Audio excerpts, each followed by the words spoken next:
Right, good morning everybody. It is a Friday, it is 7:30 in the morning, just how we like it.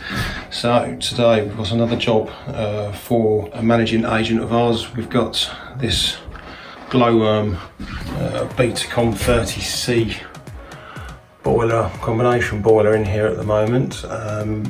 This, just a little bit of history, this boiler has been leaking a fair bit from underneath.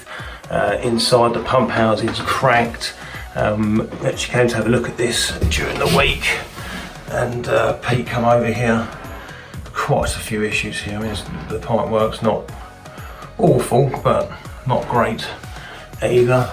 And whilst Pete was also here, we did find that the Flue sampling point has been installed at the back of the boiler. Now, for anybody that is gas safe registered, this is one of the early condensing boilers. If we can't get to those, it is deemed at risk. Boiler wasn't working anyway, so we couldn't test it, so we've also left it at risk anyway. Flue goes up into the loft, is unsupported up there, which is also at risk. So there's quite a few issues with this boiler which we need to sort out today. We're going to put in an ATAG IC28C combination boiler. Fantastic boiler, a lot better than what's in there at the moment for our agent. Obviously we'll rerun the Flue up in the loft, we'll support that correctly, and then also here we're going to fit the ATAG 1 zone smart thermostat somewhere, not sure where yet, but we'll sort that out in due course. Obviously loft hatches there, which is quite nice and easy to get to, and also here we're quite lucky that we've got north facing wall as well, so that'll mean that we can actually fit the weather compensation quite nicely here and actually put in a really nice efficient install. So we're going to begin with draining out, which I believe Pete has already done, get all this pipework cut back and get cracking with our job. Morning Pete. Hi. How are you doing, Pete? Oh, we're loving life, mate. Oh, it's nice and tight. How are you feeling today, Pete? On top of the world, mate. Are you excited for today, Pete? I am, yeah. Oh, that's really nice. That's good. Alright, well I'm going to leave you alone in a minute. I'll have my cup of tea first though. Not the them legs. Here we are up in the loft. As you can well see, this is the Flue, so right below here is where the boiler is. These Flues should be supported. There should be at least 2, possibly 3 supports along here. So this Flue really is, well, not very well supported whatsoever. It's not even sealed on that outside wall very well.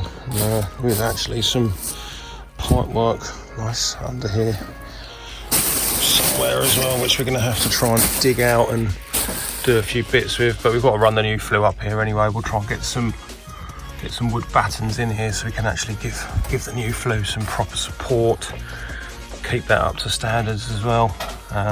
But as mentioned earlier, this is also an at-risk situation, which isn't ideal, but nevertheless we shall sort it.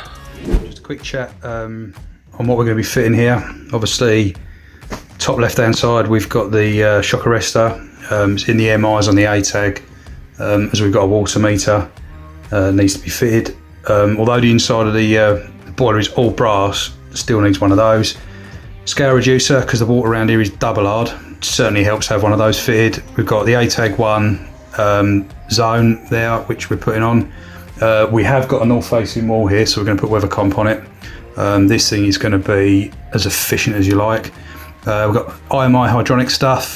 We've got 2 Zaparo top air vents and the excellent Zaparo filter.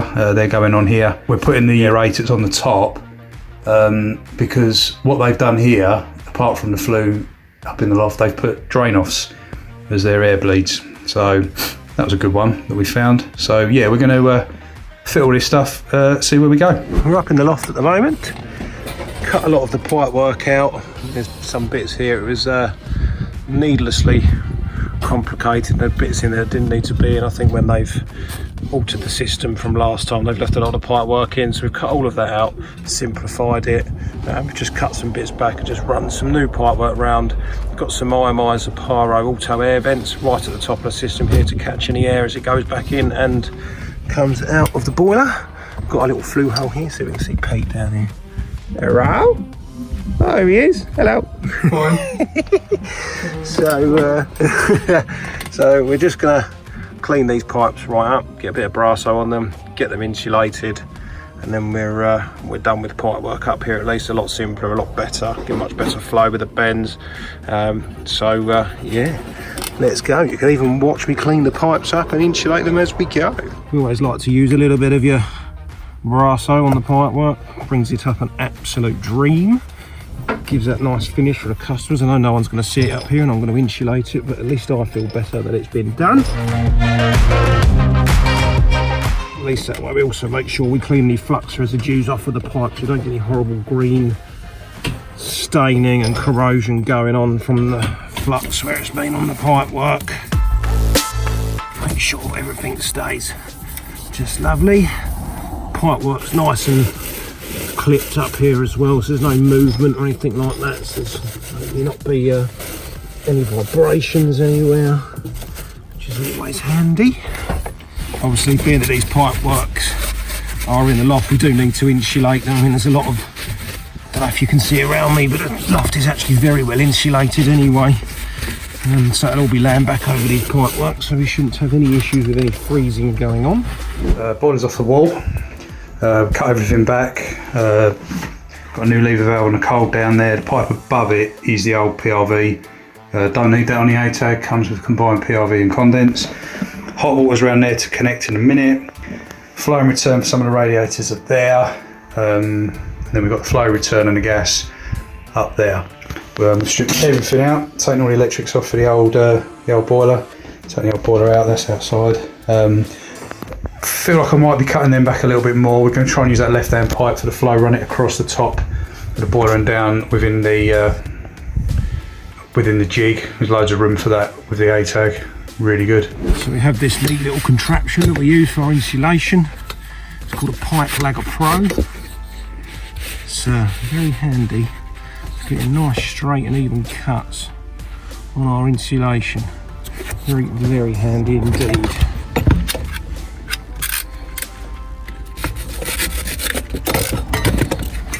Section here, just going over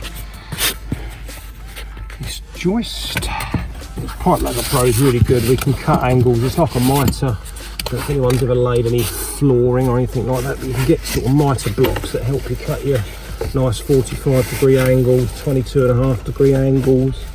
So it's really nice, just enables us to get all of this insulation nicely cut, so everything butts up rather nicely. You don't miss too much that way. Again, just a nice little finish for a customer. Again, no one's going to see it up here, but I feel better knowing it has been done. We are more or less done here now. As you can see, got our ATAG I28C boiler in. Pete's has done an absolutely remarkable job on the pipe work. Everything is nice, clean, tidy, clipped. So underneath here we've got obviously our IMI subpar filter, shock arrestor, scale reducer. We've installed the ATAG One's own thermostat and the weather compensator. As you can see here on the weather compensator, it's sensing that it's 15 degrees outside. We've turned the heating on, and the boiler has worked out that it only needs to put out 36 degrees of water to be able to bring everything nicely up to temperature. So all we've got to do now is just insulate the pipe work, commission the boiler, and we are finito. Great job, Pete.